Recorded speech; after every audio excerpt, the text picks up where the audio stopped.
ಎಲ್ರಿಗೂ ನಮಸ್ಕಾರ. ನಾನಿವತ್ತು ಅಕ್ಕಿರಾಂಪುರದಲ್ಲಿದ್ದೀನಿ. ತರಕಾರಿ ಸಂತೆಯ ಜಾಗದಲ್ಲಿದ್ದೀನಿ.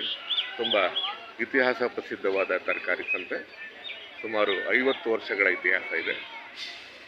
ಇಲ್ಲಿ ಸ್ಥಳೀಯರು ತರಕಾರಿಗಳನ್ನು ಬೆಳೀತಾರೆ, ಇಲ್ಲಿ ತಗೊಂಬಂದು ಮಾರಾಟ ಮಾಡ್ತಾರೆ ಮತ್ತು ಬೇರೆ ಬೇರೆ ಕಡೆಯಿಂದಲೂ ಬರುತ್ತೆ. ಇಲ್ಲಿಗೆ ಜಾಸ್ತಿ ರೈತರು ಇಲ್ಲಿ ತರಕಾರಿನ ಬೆಳೀತಾರೆ.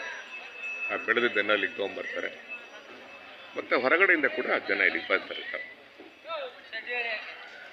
ಸ್ನೇಹಿತರೆ, ತರಕಾರಿಯ ಮಾರುಕಟ್ಟೆ ಬೆಳಗಿನ ಜಾವ. ನಾನು ಸುಮಾರು 8 ಗಂಟೆಗೆ ಬಂದಿದ್ದೀನಿ ಇವತ್ತು. ಸ್ವಲ್ಪ ಬೇಗನೆ ಬಂದೆ. ನೋಡಿ,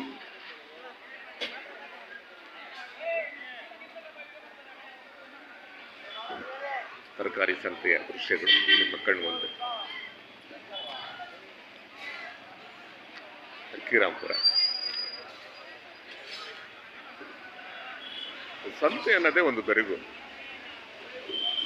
ಒಂದು ಬದುಕಿನ ಬೆರಗಿದ್ದ ಹಾಗೆ. ಯಾಕಂದ್ರೆ ಇಲ್ಲಿ ಎಲ್ಲ ವರ್ಗದ ಜನರು ಸೇರ್ತಾರೆ. ಸೇರಿಬಿಟ್ಟು ಒಂದು ಕೂಡು ಕುಟುಂಬವಾಗಿ ಒಂದು ಸಂತೆಯನ್ನ ಪೋಷಣೆ ಮಾಡ್ತಾರೆ. ಒಂದು ಸಂತೆಗೆ ಒಂದು ಹೊಸ ಮೆರಗನ್ನು ತಂದುಬಿಡ್ತಾರೆ. ಹಾಗಾಗಿ ಸಂತೆಯನ್ನ ನಾವು ಒಂದು ವಿಶಾಲವಾದ ದೃಷ್ಟಿನ ನೋಡಬೇಕು.